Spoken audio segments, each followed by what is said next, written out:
You know, it's been over a month or two since I fought that demon, and looking back on it, I'm just glad that mess is over. Speaking of which, I gotta continue working on some stuff. Let's see here. I've got quite the list of games completed. Perhaps I should return to one of these games one day. Nah. Maybe if there's a sequel, I'll return to one of these games, but for now, maybe it's time if I just play on my Switch and forget all about this whole thing. Oh!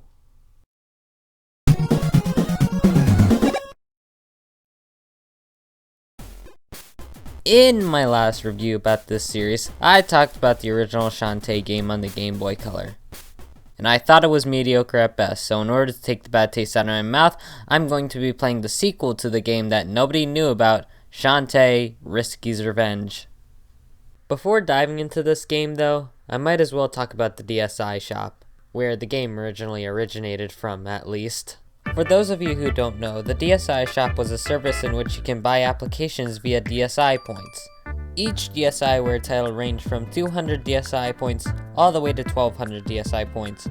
Coincidentally, Shantae's Risky Revenge took place as one of the most expensive DSiWare titles at, you guessed it, 1200 DSi points, which is pretty much equivalent to $12 today. Unfortunately, on March 31st, 2017, the DSi Shop finally shut down. However, most of the library was archived onto the 3DS eShop. Personally, that was the only way I could experience DSiWare games such as Spotted Challenge and Escape Room Convenience Store. Okay, maybe the DSi Shop had some weird titles on it, but still. You know what, let's just forget about this, let's just hop into the game. Shantae Risky's Revenge was originally released on the DSi Shop on October 4th, 2010 in America. Like I said before, Shantae Risky's Revenge is currently one of the most expensive DSiWare games out there. Development initially started for the game back on the GBA, where it was simply known as Shantae Advance. And guess who didn't even find a publisher? There were also plans for a Shantae DS game, but that never really surfaced either. Luckily, the DSi Shop allowed for smaller developers to publish their own games, and here we are today. 5 years after the DSi Classic released, Shantae Risky's Revenge eventually got the Director's Cut treatment, which is the version I'll be playing. So enough history lessons, why don't we dive right into this game. This game's plot is quite simple. When starting a new file, Shantae is shown beating up a ton of enemies. In a way, it proves that she's still got the moves, even after fading away for about 8 years and coming back in 2010. Once that's done, you have to find Sky's egg, which can be found behind Shantae's house. Shantae eventually heads towards the Relic Hunters Expo, where Uncle Mimic unveils a suspiciously ordinary-looking lamp, which was hidden inside this vase-looking thing. Risky Boots comes back and takes the lamp for herself though, and Shantae sets out and fights Risky, but is eventually knocked out. Shantae gets back up, but is fired seconds later by the mayor of the town, Mayor Scuttlebutt, or as I like to think, Toad's cousin all the way from somewhere else. Where? I don't even know myself. Of course, Shantae makes it her duty to find 3 magical seals that will release the lamp's magic, and the true adventure truly begins. As a sequel on a new console, Shantae Risky's Revenge includes so much more to it. The graphics look way better, the music is much better too, with Jake Kaufman returning from the original Shantae game to compose the music, and the controls. Oh, the controls, they're so much better in Shantae Risky's Revenge. Long gone are the days of tank controls and having to be exactly precise with your jumps. Welcome to the future of Shantae, baby, where everything seems to be a lot better than last time. Now then, enough gushing about this game. Let's get into talking about the goal. Shantae must travel around an expanded sequin land with, you guessed it, multiple layers included. That's right, this mechanic that they used in this game where you can jump from one layer to another, which was never used again, is in this game. And it's pretty good. Despite being used in only 1 or 2 sections of the game. It's really a shame that they didn't expand the idea further with Pirate's Curse or Half Genie Hero. After all, Half Genie Hero could have been used considering it had a lot of 2.5D elements to it. But here's something that's been in every Shantae game. Gems! Gems are used to get things such as upgrades such as a flamethrower and a lightning cloud and healing items that can increase your health and magic. Unfortunately, in order to get these upgrades, you need a special currency known as Magic Jam, which can commonly be found in places such as caves and challenging areas where you're required to use animal transformations you've collected along your adventures. Speaking of animal transformations, they're back!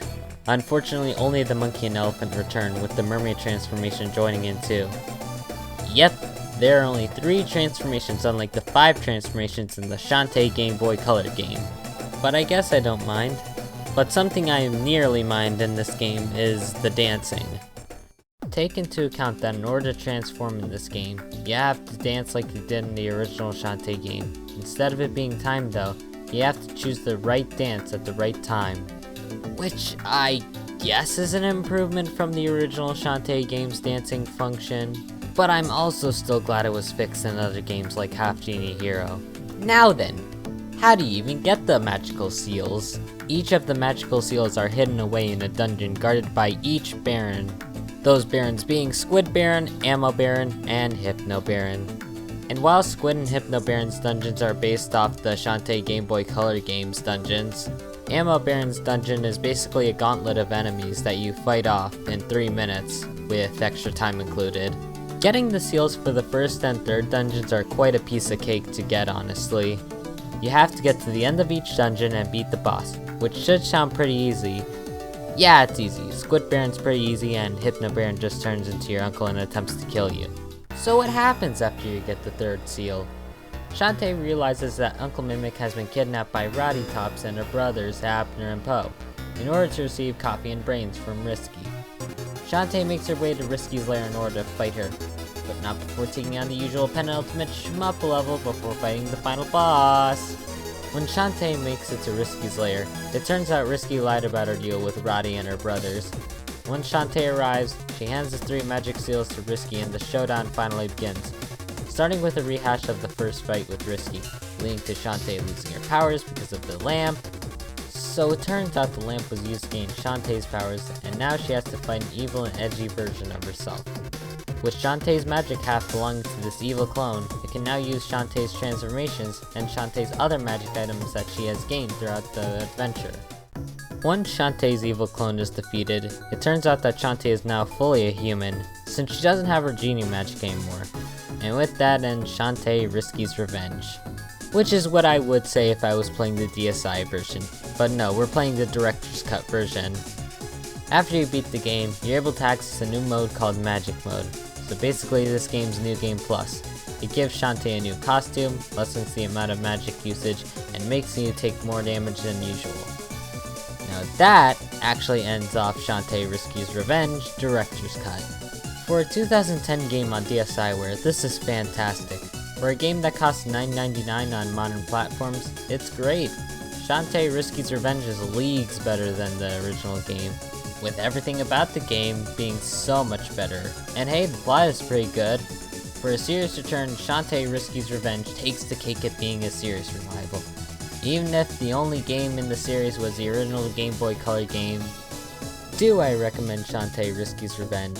Honestly, yeah, and I recommend you play this game or Pirate's Curse first before diving into the original Game Boy Color game.